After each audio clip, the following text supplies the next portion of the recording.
Wants the Trump tax, so we have to use this time as a rally call to strengthen Canada.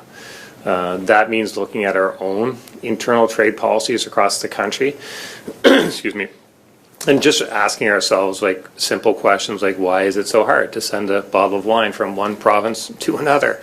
Why is it so hard to hire a service provider in another province, or to have our service providers do work in another province?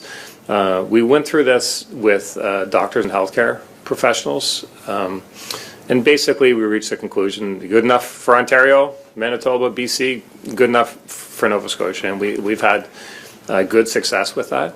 And I think it can lead the way for a whole slate of initiatives. Every jurisdiction has unique potential impacts, but certainly during the discussion, I called for the Prime Minister and asked the federal government to immediately approve the Energy East project. That's something that they could do, and I encouraged them to do. There was support from a number of premiers on that as well.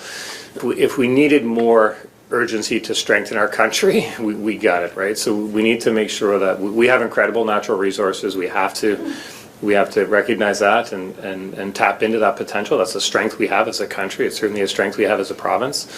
But even when Premier Ford said that, if push came to shove, he'd cut off energy to the United States, I said, that's great. Let's support him. Let's buy it. And they said, well, we can't, Premier, because there's no transmission line. So that's ridiculous, right? So that's a failure of government over years and decades. So we can't keep looking the other way. We need to move some of these projects forward in a safe way, but move them forward. Oh, diversification it kind of goes without saying that we need to make sure that there are customers all around the world for what we have. And the United States is a huge market, and it's been a convenient customer. But now is the time to also, of course, look for diversification, not only across our country but around the world.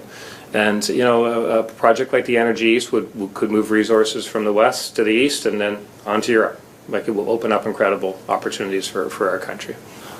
There are a number of bans in this province. It's a long list of industries, entire sectors that we've banned. If we want to grow our economy and provide the social and fulfill our social responsibility to Nova Scotians, then we need to grow our economy and grow our industries. And we can't expect Nova Scotia to prosper when we ban industry after industry after industry. So we need to have proper discussions about how these things can be done safely.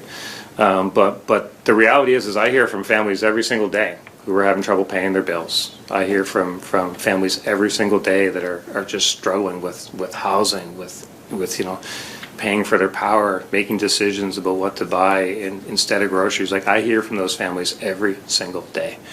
And we have the potential to grow our economy and start to address those, and we can't look away from